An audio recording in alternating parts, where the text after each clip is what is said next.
hello dear students, welcome again to this new class. In today's class, we are going to study future continuous tense, and this tense is very easy to study.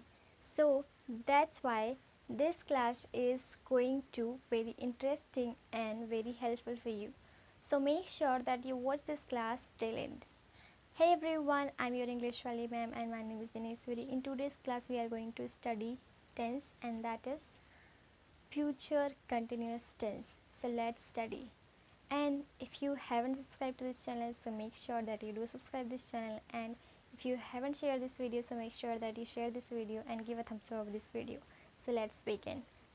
So our today's topic is future continuous tense, how it is work and which type of sentences is come to this tense, we will know about that. Okay, so first of all, इस tense के अंतर्गत किस तरह के sentences आते हैं, इसका structure क्या है, इसमें नेगेटिव और इंटरोगेटिव सेंटेंस हम कैसे बनाते हैं, ये सारी चीज़ें हम आज की क्लास में पढ़ने वाले हैं. तो चलिए शुरू करते हैं. So first of all, we need to know their structure. So first of all, we will know the structure, then we will see the sentences. Okay, so let's know.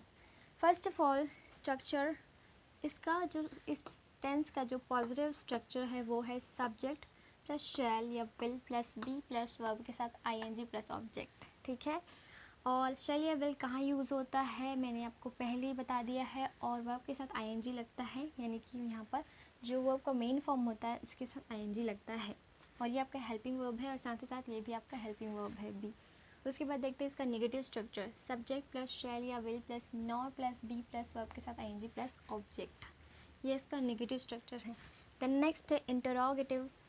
तो इंटरोगेटिव में होता है आपका शैल या विल, यानी कि जो आपका हेल्पिंग वर्ब है वो फ्रंट में आ जाता है. देन उसके बाद subject plus be plus verb के साथ आईएनजी प्लस ऑब्जेक्ट.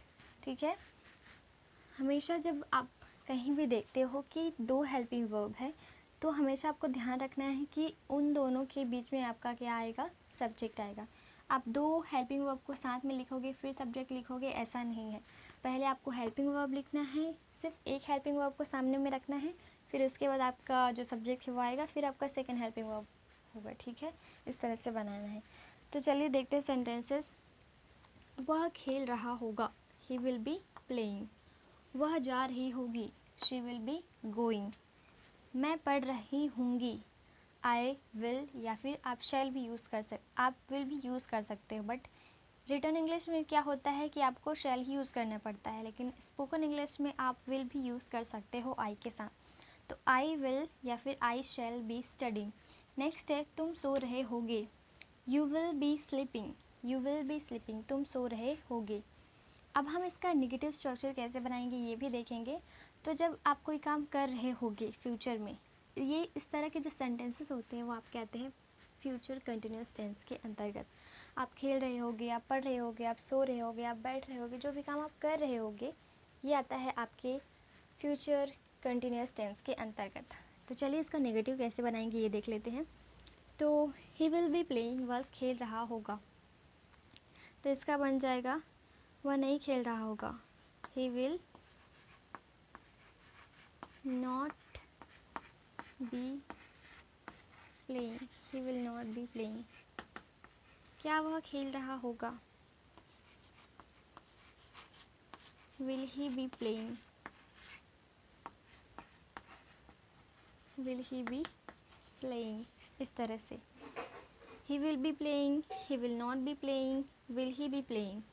स्ट्रक्चर के हिसाब से पहला he will not be playing और विल ही बी प्लेइंग, यानी कि आपका पहले हेल्पिंग वर्ब फिर सब्जेक्ट फिर आपका हेल्पिंग वर्ब, इस तरह से.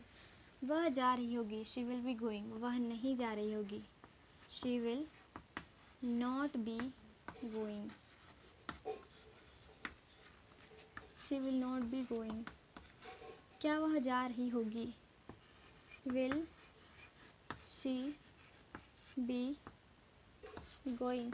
क्या वह जा रही होगी, विल शी बी गोइंग, इस तरह से. नेक्स्ट है आपका मैं पढ़ रही होंगी. मैं पढ़ रही होंगी, इसका बनेगा I will be study.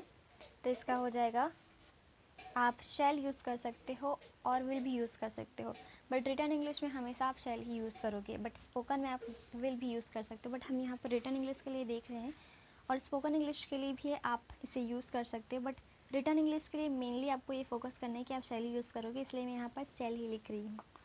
So I shall not be studying, मैं नहीं पढ़ रही होंगी। क्या मैं पढ़ रही होंगी? Shall I be studying, shall I be studying, इस तरह से ये आपका हो जाएगा shall I be studying. Next है आपका तुम सो रही होगी। You will be sleeping, you will not be sleeping.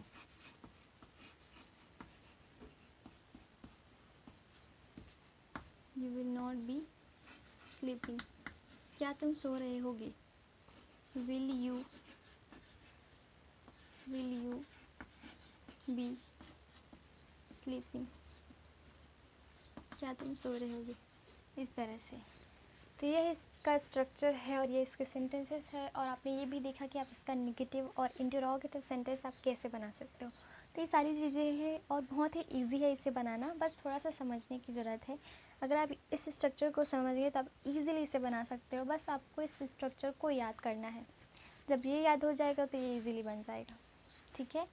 तो आई होप कि ये क्लास आपको समझ में आ गई होगी, and if you consider that this class is helpful for you, so make sure that you give a thumbs up of this class and share this class to your friends and your relatives. And if you haven't subscribed to this channel, so make sure that you do subscribe this channel.